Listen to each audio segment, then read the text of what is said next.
medicamentos que han dejado por acá, un Parcental pediátrico y otro Cemeticona.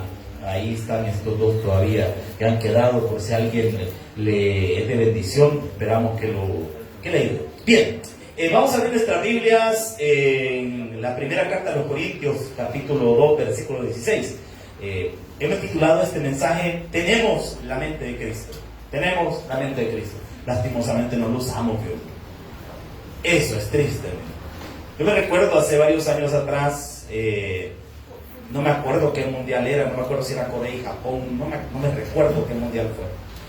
Pero creo que, no me recuerdo qué partido, yo creo que Argentina llegó, no sé si a los cuartos o a la final, no me recuerdo bien, a lo lejos tengo un recuerdo.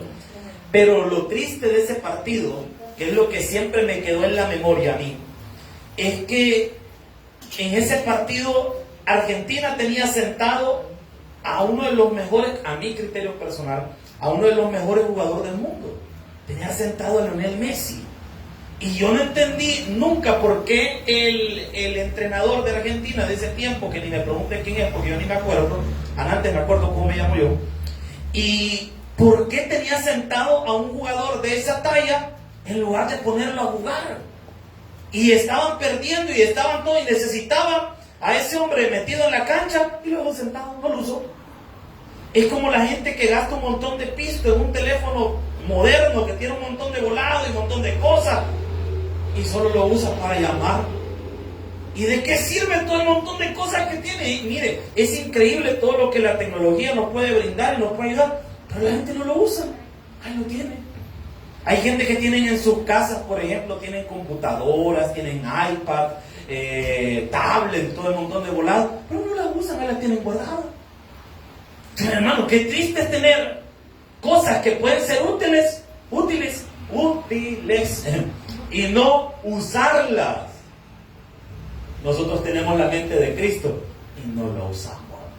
Eso es triste, mire. Así que vea lo que dice la palabra, primera carta a los Corintios, capítulo 2, versículo número 16. ¿Lo tiene, iglesia? Con esos ánimos que han de esta tarde, hermano, vamos a leer la palabra. En el nombre del Padre, del Hijo y del Espíritu Santo. Dice la Biblia: porque ¿quién conoció la mente del Señor? ¿Quién le instruirá? Mas nosotros tenemos la mente de Buen Dios y Padre que estás en los cielos, permítenos aprender de tu palabra. Sé tú el maestro en esta tarde y permítenos hoy disfrutar de tu palabra y aprender, Señor, a que tenemos tu mente, Señor. Tenemos la capacidad para hacer cosas grandes, para hacer cosas distintas, Señor, y que no tenemos excusa para decir que esas cosas no pueden pasar en nuestra vida, porque tú das oportunidades a todos los que te creen. En el nombre poderoso de Jesús lo pedimos todo creyendo. Amén y amén. Pueden tomar su asiento. La mente de Cristo.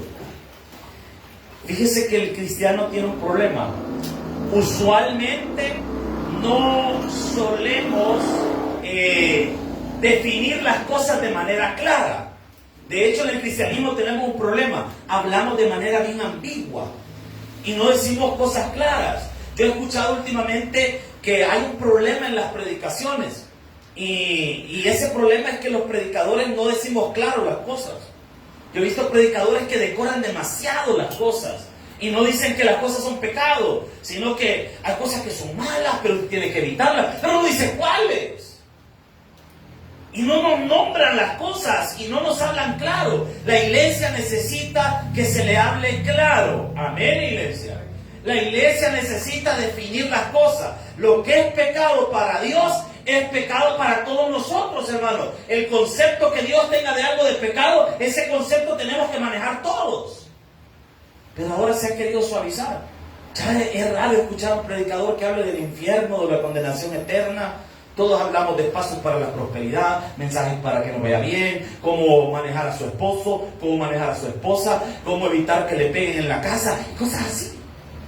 Pero ya nadie está predicando esos mensajes que exhortan y cambian la vida de las personas. Y es necesario hablar claro, porque usted de repente le dice a una persona: hermano, defíname qué es la fe. Oh, la fe es la fe. Eso es la fe. No, pero ¿qué es la fe? No, es que la fe muchos cometemos un error. Definimos las cosas por lo que hacen y no por lo que son. Yo cuando di la materia de hermenéutica, siempre a mis estudiantes, que ya tengo rato de no dar clases, ya por rato me hace falta, a ustedes los agarro de pila, por algún día voy a volver a dar clases y voy a repetir a otra gente para dejarlo de para ustedes. Cuando daba clases yo de la materia de hermenéutica, de mis primeras clases yo les preguntaba a los hermanos, defíname usted qué es una ventana. Una ventana es un volado, para que se abre, para que entra aire. No, eso es para lo que sirve. Yo quiero que me la defina. ¿Qué es una puerta? Les preguntaba yo. Una puerta sirve para entrar. Eso es para lo que sirve. Yo quiero que me la defina. Hay una diferencia en esas cosas. Y lo que sucede en el Evangelio es que nosotros sabemos para qué sirven las cosas, pero no las sabemos definir. Porque si yo le pregunto este día, y sin el ánimo de equivocarme, estoy seguro que la mayoría de ustedes no tienen ni idea de qué es la mente de Cristo. Para ustedes la mayoría probablemente me diga que la mente de Cristo es que ustedes son inteligentes. No le pido que levante la mano porque no vayan a hacer. Le aseguro que la mayoría pensaban que la mente de Cristo es que Dios les había dado sabiduría para hacer cosas, según ustedes. Pero eso no es así. Ni son buenas ideas. Eso no es la mente de Cristo. Entonces, pastor, ¿qué es la mente de Cristo? ¿Cuál era el concepto que tenían los griegos de la mente? Para el griego, para las personas del primer siglo, ¿a quiénes se le escribió esto? ¿Por qué hago énfasis para el griego? Porque ¿qué carta estamos leyendo? ¿Qué carta? ¿Y dónde estaba Corinto? En Grecia. Entonces Pablo les está escribiendo ¿a qué tipo de personas? A los griegos. Por eso hay que entender a quienes les escribieron para poder descifrar lo que Pablo trató de decir. Ahora, ¿qué pensaba un griego de la mente? Para un griego la mente eran todos los pensamientos y todos los elementos propios de la vida. En pocas palabras, la mente para el griego son pensamientos. Y cuando hablamos de la mente de Cristo, estamos hablando de los pensamientos de Dios. Y ahora viene el detalle. ¿Y dónde encontramos usted y yo los pensamientos de Dios? ¿A dónde? ¿Y qué es la mente de Cristo entonces?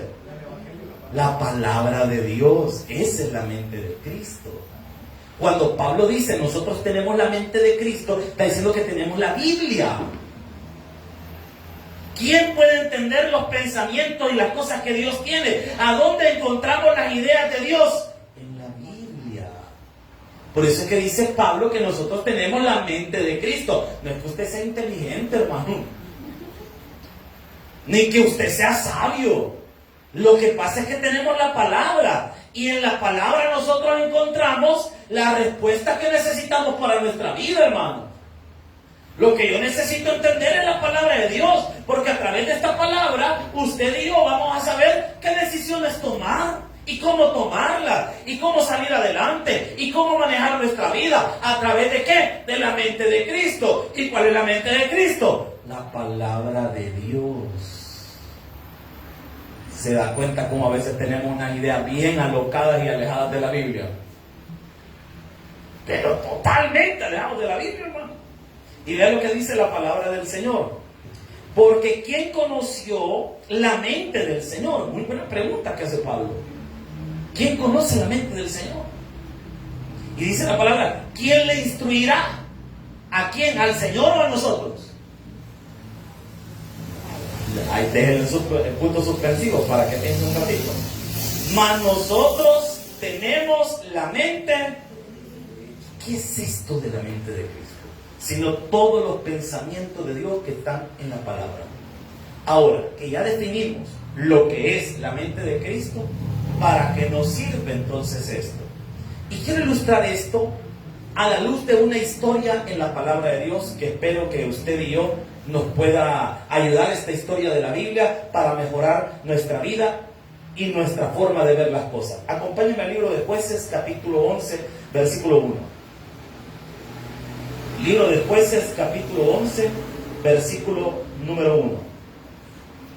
Libro de Jueces, miren, el libro de los jueces, ese sí fue un tiempo complicado. En el libro de los jueces se repite un ciclo de comportamiento del pueblo de Israel.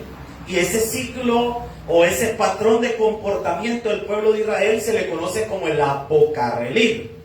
¿Qué es eso, pastor? Vaya, le voy a definir. El ciclo de comportamiento de Israel es bien parecido a lo que nos pasa a nosotros. Primero viene la apostasía. ¿Y qué es la apostasía? Negar la fe. Hacerse a un lado. Por ejemplo, una persona que antes estuvo en la iglesia con todo, sirviendo, se puso la camisa, anduvo sirviendo en las cosas del Señor y ahora no quiere nada con Dios, esa persona apostató de su fe. Se negó a su fe. Yo hoy veía, sin querer, fíjese, miren cómo son las cosas, como el mundo es chiquito. Yo conocí a un muchacho hace años en la iglesia en la que yo nací, que por cierto mi mamá me dio un gran regalo esta mañana. Yo no me acordaba del cumpleaños de ella, para empezar. Y el segundo, no me acordaba de que yo le había regalado a mi mamá hace años la Biblia con la que yo empecé en la iglesia hace años atrás, donde tienen los primeros sermones que prediqué, capillas que estuve, sermones que escuché del pastor general, un montón de sermones que escuché del pastor Wilber, ahí están subrayados. Si esa Biblia predica sola, usted si ganas de abrirla aquí y dejarla como ustedes tenían. Un montón de volados tenían esa Biblia y se la había dado a mamá. Y me la trajo hoy en la mañana, me dijo, mira, yo quisiera que vos la tuvieras mejor. Y me la revolvió, no me acordaba de esa Biblia y la estuve leyendo un ratito y viendo los sermones, viendo las promesas que Dios me había dado y que anotaba ahí en la Biblia y todas esas cosas. En la iglesia en la que yo nací, había muchos jóvenes que estaban sirviendo.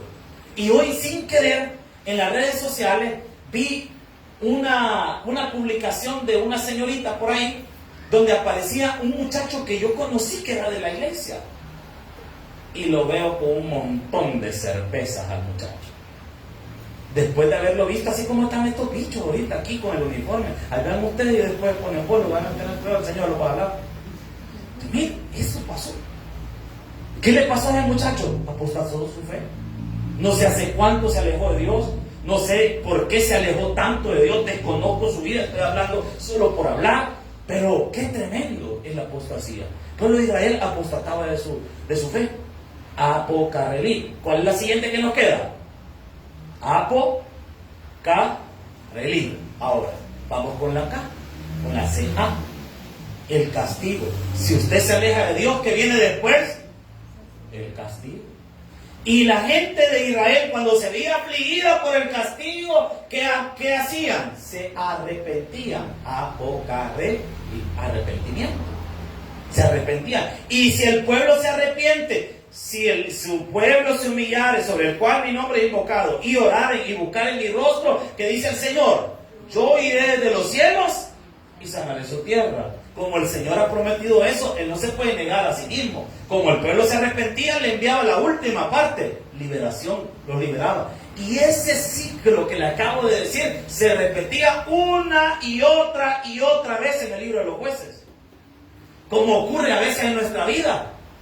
Apostatamos la fe, nos viene el castigo, le pedimos al Señor que nos ayude, el Señor nos libera, nos volvemos a alejar de la iglesia, nos vuelve a castigar y se repite el ciclo una y otra vez. Yo he llegado a una conclusión, hay gente que le gusta la mala vida, hermano. Porque si usted ya sabe que si se aleja de Dios le va a ir mal, y entonces ¿para qué se aleja usted? Dígale a la persona que tiene la par, no se aleje de Dios, hermano. No se aleje de Dios, no se vaya a poner bolo. Esto pasa en el libro de los jueces. No que pongan bolo, sino que hacían cosas malas. Vamos a ver en el capítulo 11 la vida de un hombre llamado Jefté. Jefté tenía todas las de perder en su vida. Y voy a sacarle 4 cosas que iban a ser cruciales en la vida de Jefté para que él no triunfara en su vida. que en base a su contexto eran cosas que le ponían un límite a su desarrollo personal. Y vean por favor lo que dice Jueces capítulo 11 versículo número 1. ¿Lo tienen? Vean lo que dice la palabra. Jefté Galatita era esforzado y valeroso, era hijo de una mujer que dice, se tengas ahí. En el tiempo de estas personas del Antiguo Testamento, venir de una mala familia significaba que usted ya no le iba a dar trabajo a nadie, que usted no se podía desarrollar. Este tipo era hijo de una mujer de la vida galante. Y como usted sabe, no sé quiénes de ustedes se han criado en pueblo, no sé quiénes, o todos son de la ciudad. ¿Todos son de la ciudad? No la piquen, hombre. No moleste. La mayoría de nosotros tenemos familiares en los pueblos, la mayoría conocemos a alguien. Los pueblos tienen una característica: son bien acogedores y son bien chambrosos. Sí, hermano. La gente, como los pueblos chiquitos, todo el mundo se puede. Fulana, la hija de la menganita, de la sultanita, anda con menganito, hijo de no sé quién, y ahí todo el mundo, el pueblo chambro. Jefté creció en una zona donde toda la gente sabía quién era la mamá. ¿Se imagina todos los señalamientos para ese muchacho? Todas las cosas que le iban a señalar, todas las cosas que le iban... Mire, hermanas que están en la casa de Dios y padres de familia que están en la iglesia, por favor, no arruine el futuro de sus hijos. No arruine el futuro de sus hijos. Sus decisiones no solo le afectan a usted, afectan a sus hijos. Amén, iglesia. Porque a veces los padres no se ponen a pensar, ay, si es mi vida, si de todas maneras es mi vida. Discúlpeme, pero sus decisiones van a afectar a sus hijos. Y puede que les afecten de una manera muy fuerte. Y por eso es importante pensar las cosas. Yo me pregunto qué va a pasar de aquí a unos 10 años, cuando todas estas bichas que aparecen chulonas en las redes sociales, en el TikTok y en todo eso, cuando los hijos abran esas cuentas y vean a las mamás haciendo todas las cosas. Porque mire, es increíble la cantidad de gente que dedica a eso. Y yo no sabía que les pagaban por eso. Yo no entendía el concepto de monetización. Según los seguidores que usted tenga, porque estuve leyendo un par de veces, estuve viendo por las redes sociales de la iglesia que entran algunas fichitas para la iglesia a través de volarios. Nos vamos a poner ahí con mi esposa a ver que caiga algo, hermano, para la obra, para la silla, ¿me entiendes? Entonces, mire, es tremendo. Le pagan por los seguidores, por los likes, por los comentarios, por todo un montón de volados. Y existe una cuenta por ahí, no le puedo decir cuál es, porque me va a cargar un pícaro está aquí en medio de nosotros, o alguna pícara también. Mire, y les pagan por esas cosas. Pero vaya, y ahorita está joven, está haciendo todo esto. 10 años más adelante, ¿qué van a pensar sus hijos cuando la vean hacer eso? ¿Qué va a pensar sus hijos más adelante? ¿Qué van a opinar los compañeros de sus hijos más adelante? Es que mire, hermano, usted tiene que pensar, la generación de hoy no está pensando en el futuro. No está pensando en más adelante, no está pensando en el efecto de sus decisiones. Este hombre, ya de por sí, este punto por sí mismo, ya lo descalificaba para muchas cosas. Ya lo descalificaba para una vida victoriosa. Este punto, en el tiempo bíblico, en el tiempo que estamos hablando de la Biblia, este punto era crucial. La familia. ¿De qué familia venía usted? ¿De dónde venía usted? ¿Cuáles eran sus orígenes? Eso era algo, pero mire, bueno, no nos vayamos lejos. Hace poco en nuestro país, a la gente la valoraban por la familia de la que venía. Si antes así era.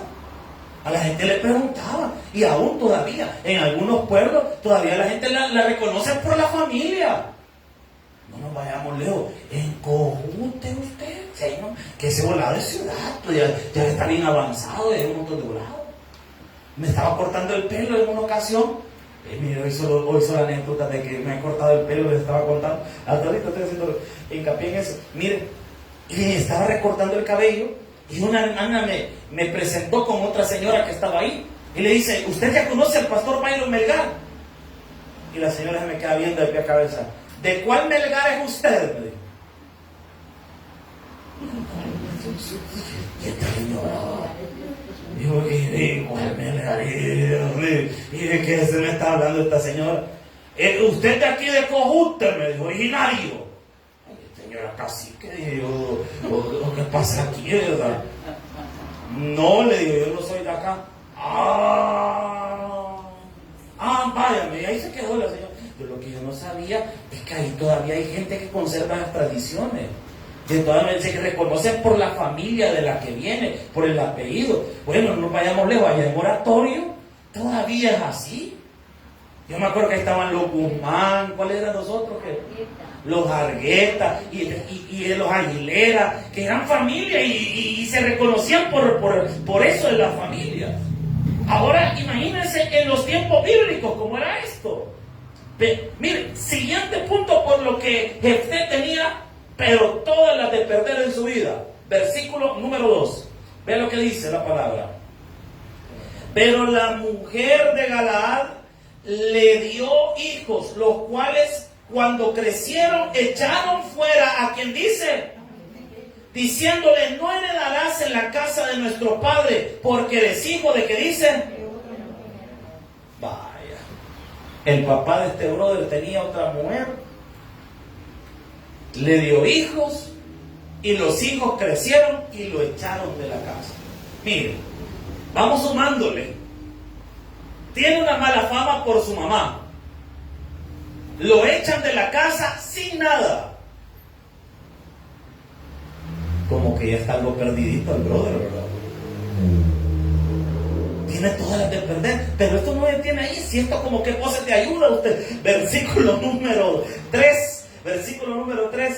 Huyó pues Jefté de sus hermanos y habitó en la tierra de Tob, y se juntaron con él hombres ociosos, de los cuales salían. Miren, aquí hay dos cosas que tenemos que sacarle a este tipo. La primera, tuvo que salir huyendo. Yo no sé si usted se recuerda cuando fueron los terremotos allá del 2001. ¿Cuántos se acuerdan? Ya le fue la juventud. ¿Cuántos de los que están acá no habían nacido en el 2001? ¿Quién más? ¿Quién más? No, hermano, no levanten la mano, no molesten. No habían nacido, pero a Cristo quizás, hermano, algunos de ustedes no molesten, hermano. Pero miren, allá por el 2001, cuando fue los terremotos, a mucha gente le tocó huir de sus casas. Y cuando usted huye de un lugar, ¿qué características tiene? Tiene que salir rápido y por obvias razones no lleva nada con usted casi. O sea que tiene una mala reputación por su mamá, lo echaron de la casa, no lleva nada consigo y de ribete tiene malas amistades. ¿Por qué? Porque ¿cuáles eran los amigos de Jefté? Vean lo que dice al final del versículo 3. Y se juntaron con él hombres, como dice. Qué bueno iba a salir de eso usted. Lo han echado de la casa, no tiene nada, tiene mala fama y de ribete tiene amistades que no le van a ayudar en nada porque son ociosos. Si hoy tuviéramos al hermano Jefté aquí enfrente de nosotros, yo creo que todos diríamos, este brother no va a hacer nada en su vida. Este sí que es por gusto. Este sí que no va a salir adelante. Este no tiene oportunidades en su vida de nada. Ahí es donde entra la mente de Cristo, mira. Porque la mente de Cristo puede cambiarle la vida a una persona, hermano. Usted puede venir con el peor currículum del mundo, pero en Cristo Jesús todas las cosas pueden ser hechas nuevas, hermano. Dios es un Dios de oportunidades. Lo que pasa es que la mente de Cristo la tenemos todos nosotros. Es más, usted tiene la mente de Cristo ahí en sus manos, que es la palabra de Dios. De usted depende qué va a hacer con ella. ¿La usa o no la usa? Es decisión suya, pero la oportunidad Dios se la está dando. Ay, es que Dios quizás tiene hijos preferidos, por eso es que a uno lo bendice, a otros no. Discúlpenme, hermano, las cosas no son así. Lo que pasa es que hay personas que ocupan la mente de Cristo y otras que no. Entonces mi pregunta sería, ¿de cuál es usted? ¿De los que usan la mente de Cristo o de los que nos vamos a quedar tal cual estamos hoy, hermano? Así que usted defínalo. Ahora, ¿qué cosas hizo Jefté y qué características tenía Jefté a la hora de ocupar la mente de Cristo? Vea por favor lo que dice el versículo 1. Vuelva conmigo al versículo 1. Jefté galadita era, ¿qué dice? Esforzado. ¿Y qué otra cosa? Vaya, ahí está. Toda persona que se expone a la mente de Cristo va a ser esforzada y valerosa, hermano. ¿Qué significa ser esforzado? Que la vida no te va a regalar nada. Tienes que aprender a ganarte. Por eso eres esforzado. La vida jamás te va a regalar nada. El error número 1 que comete la gente es que espera que la vida todo le salga color de rosa. Es más, yo he escuchado personas que están tan equivocadas en su teología porque dicen, si las cosas le salen bien es porque eso es de Dios. No necesariamente, hermano. Hay planes que son de Dios y hubieron obstáculos. Por ejemplo, el ministerio terrenal de Jesús. ¿Usted cree que a Jesús todo le salió bien? Hubo oposición, hubo gente que se levantó en contra de él, hubieron personas que buscaron matarlo, pero adivinen qué, el Señor salió adelante a pesar de todas las cosas que estaban viniendo encima. ¿Usted cree que el ministerio de Moisés fue suave? 40 años en el desierto, en medio de obstáculos, hambruna, dificultad, muerte, peste y un montón de volados, pero Moisés siguió adelante, se esforzó. Las cosas nunca pasan por casualidad. Las cosas pasan, mi hermano, porque nosotros le trabajamos al Rey de Reyes y Señor de Señores. Se aplauso para Dios, se aplauso todo corazón. El tabernáculo como iglesia tiene 45 años. Pero el tabernáculo no creció de la noche a la mañana, ¿no? Un hombre de Dios enviado por el Señor con un propósito específico, nuestro pastor fundador. Ese hombre trabajó para que el tabernáculo creciera, hermano. Si usted, mire, yo le recomiendo, si usted no ha leído el libro Nunca te rindas, léalo, hermano. Escuche, vea esas cosas que el pastor pasó, esa vivencia, esa experiencia, esas dificultades, y que no se cansó de predicar. Lo echaron de una iglesia, pero el hombre siguió predicando. Lo sacaron, se iba a predicar en los hospitales al mediodía, y se metió con Dios y predicaba sermones, y no dejaba de predicar y no dejaba de enseñar la palabra. Hacía eventos, estaba esforzándose. El tabernáculo no creció por casualidad, creció porque hubo una persona que le cree a Dios y se esforzó, tomó la mente de Cristo y la usó. ¿Cuántos queremos que nuestra iglesia crezca? Tenemos que esforzarnos, hermano. Gracias a los hermanos de los ganadores de almas que hoy fueron a pesar de la lluvia. Gloria a Dios, que Dios les bendiga. Eso, no, esas cosas no, Dios no se las reserva. Dios bendice por hacer este tipo de cosas. Los hermanos, que usted cree que es fácil venir y tan temprano ir a un hospital, andar cargando el montón de volados que han dado. Mire, que nosotros como que a vender vamos. De hecho, hasta nos preguntó un señor en el parqueo, ¿y ustedes venden café? Nos vieron con el montón de volados y panes y un montón de cosas que andamos allá. Y mire, hermano, pasan esas cosas, pero adivine qué, lo estamos haciendo por Cristo, para la gloria de Él. ¿Usted cree que es sencillo preparar un sermón, hermano? Y ahora imagínense preparar todos los de la semana y 2 estudios bíblicos fuertes. ¿Por qué la mayoría de iglesias solo tienen 1? Porque es complicado hacer un estudio bíblico. Y ahora meterle 2 a la iglesia, usted. Si algunos pastores me dicen, mira, pastor, usted está sobado, ¿no? ¿Cómo le ocurre hacer 2 estudios bíblicos y meter Gálatas y Apocalipsis? Es que mire, hermano, cuando usted se esfuerza, Dios lo va a recompensar. Lo que pasa es que nosotros nos desesperamos y cuando la bendición está a punto de reventar, ahí nos desanimamos. Si su bendición ya va a reventar, hermano, usted espérese, hombre. Esfuércese, siga trabajando, haga las cosas con constancia, haga las cosas con esfuerzo, ya va a ver, el Señor le va a bendecir. Sus bendiciones ya van a reventar. ¿Cuántos dicen amén? Pero por favor, no deje de hacer las cosas para Dios.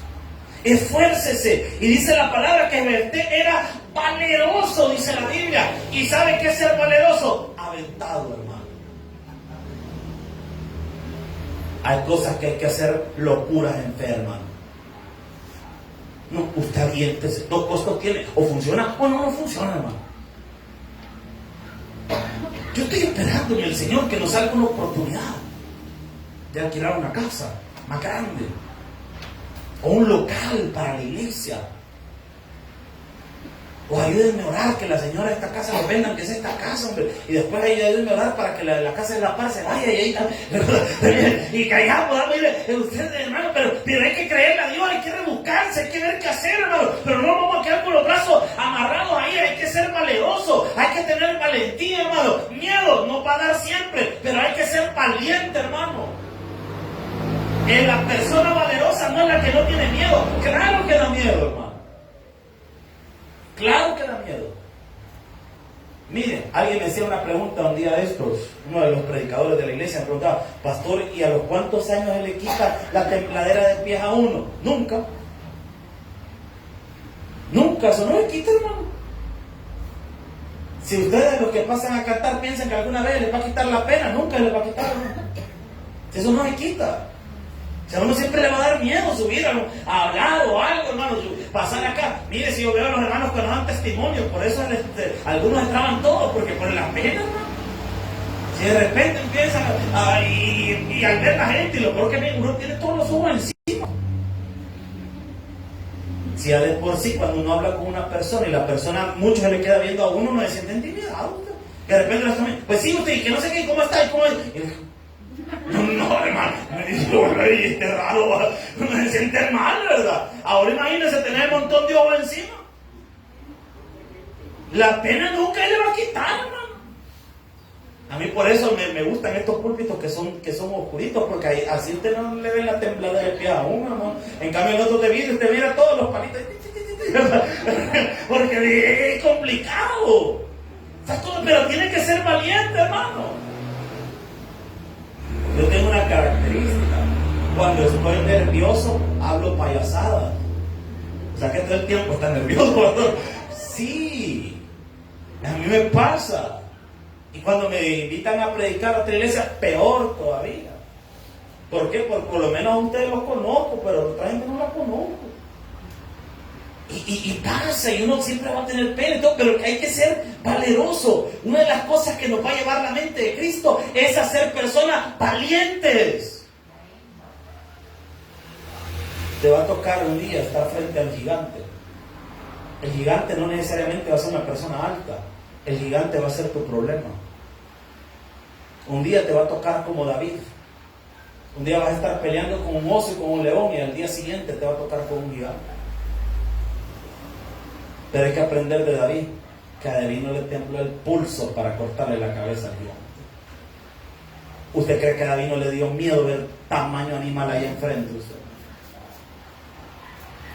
Y me llega la actitud de David. Yo no sé si el miedo, quizás no había comido David o la insolación, pero David se le paró enfrente. Y le dijo: bueno, y vos venís a mí con espada y jabalina, pero ven en el nombre de Jehová del ejército. Y sacó su boleador, sacó la piedra. ¡Bum! Le dio en la frente. Y cuando cayó al piso, la piedra no mató a Goliat, sino que David aprovechó que cuando aquel se cayó, agarró el corvo del Goliat y le cortó la cabeza.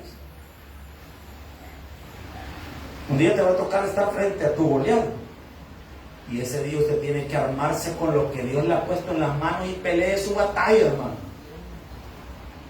Pero no se vaya a hacer para atrás. Cuando el problema venga, no deje de congregarse, no deje de seguir adelante, no deje de buscar de Dios, no deje de creerle a Dios, siga hacia adelante, no deje de buscar de Dios. Y eso, hermano, Dios se lo va a recompensar. Hermana Ana, Dios le va a recompensar lo que usted ha hecho esta tarde, porque usted no se ha ido a la casa de Dios, y Dios la va a bendecir, la va a ver. Porque es que, hermano, Dios los va a bendecir, los va a fortalecer. Lo que pasa es que algunos de nosotros, cuando estamos frente al problema y frente al gigante, nos hacemos para atrás en lugar de agarrarnos del único que nos puede sacar adelante. Ese es nuestro Señor Jesucristo, hermano. Siguiente cosa que hace la mente de Cristo en nosotros, versículo número 6. Vea lo que dice la palabra. Y dijeron a Jefté: ven y serás nuestro jefe para que peleemos contra los hijos de Amón. Mire qué interesante esto. En el tiempo de crisis, la misma gente que te dio la espalda va a ser la gente que el día de mañana te va a pedir un favor. Cuando tú usas la mente de Cristo, cuando es Cristo el que está guiando tu vida, la misma gente que te dio la espalda, el día de mañana van a pedirte un favor. ¿Por qué? Porque estos que le están diciendo a Jefté que venga y pelee por ellos, adivinen quiénes eran. Los hermanos que lo habían echado. Miren cómo da vueltas la vida. Porque entre el versículo 1 y el versículo 6 hay varios años de diferencia. Lo que pasa es que la Biblia no es exhaustiva en su revelación. Aquí lo que vemos entre el versículo 1 y el versículo 6 son bastantes años de diferencia. Pero mire cuando pasan los años. Es que cuando usted viene a la iglesia, lo primero que van a hacer su propia familia y sus amigos es burlarse de usted. Es burlarse de usted. Mire, yo ando el carro bien forrado de logos del tabernáculo, ¿sabe por qué? Para evitar cometer errores, hombre. Para cuando me den ganas de braviar con alguien, ahí vea los logos y por pena no voy a decir nada. Y un día de esto venía saliendo aquí de la colonia, de hacer el reparto que hacemos al final, y dando la vuelta y saliendo allá por el seguro, de repente alguien me grita, ¿qué fue lo que me gritaron? Dije tantas cosas que me han gritado en la vida. No, pero hermano, ¿qué era? No sé qué, no, yo creo que fue una mala palabra, algo así, Tobito, me dieron. Imagínese usted. Yo le digo a mi esposa, me habían dicho de tantas formas, primera vez en la vida que me dicen Tobito. Nunca me habían dicho así en mi vida, hermano. Miren, me han gritado un montón de cosas, pero usted tiene que aprender una cosa, hermano. Esa gente que hoy se burla de usted, el día de mañana le van a pedir un favor. Porque Dios a usted lo va a bendecir. Y usted va a salir adelante. ¿Qué me llama la atención poderosamente esto? Porque la gente se va a burlar de ti porque tú vienes a la iglesia, se van a reír de tu fe, te van a decir el aleluya, te van a decir que ya te arruinaste, hay un montón de cosas. Después de eso te van a criticar de santulón, porque ellos te van a decir, venid, vamos a celebrar. No puedo. Ya vas de santulón. Es que vos lo te la picaste bueno. Y lo van a empezar a criticar. Lo tercero que la gente va a hacer es admirarlo, porque van a empezar a decir, mira, fulano y fulana han perseverado y están en la iglesia. Antes solo peleando se pasaban, pero mira ahora ya están en paz. Mira ahora las cosas ya son diferentes. Y lo cuarto que va a pasar, te van a empezar a pedir consejo. Ya se quedó. Cuando tú aplicas la mente de Cristo en tu vida, las cosas van a ser diferentes. Y ve lo que dice la palabra del Señor. Versículo número 7. 11:7. Ve lo que dice la palabra de Dios. Y Jefté respondió a los ancianos de Galaad: ¿no me aborrecisteis vosotros y me echasteis de la casa de mi padre? ¿Por qué pues venís ahora a mí cuando estáis en aflicción? Versículo número 8. Y los ancianos de Galaad respondieron a Jefté: por esta causa volvemos ahora a ti, para que vengas con nosotros y pelees contra los hijos de Amón y seas caudillo de todos los que moramos. ¿A dónde dice? La misma gente que te echó, la misma gente que te trató mal, la misma gente que te ha humillado, va a ser la gente que el día de mañana te van a buscar, no porque tú seas grande, sino porque el que está contigo es grande y es su nombre es Jesucristo. Y finalizo con esto, versículo número 29. Acompáñame a lo que dice la palabra de nuestro Dios. Dice la Escritura: y el Espíritu de Jehová vino sobre Jefté y pasó por Galaad y Manasés, y de ahí pasó a Mizpa de Galaad, y de Mizpa de Galaad pasó a los hijos de Amón. Pero vean qué interesante, el Espíritu de Jehová vino sobre él. Cuando tú aplicas la mente de Cristo en tu vida, el Espíritu de Dios está contigo y te guiará hacia la victoria.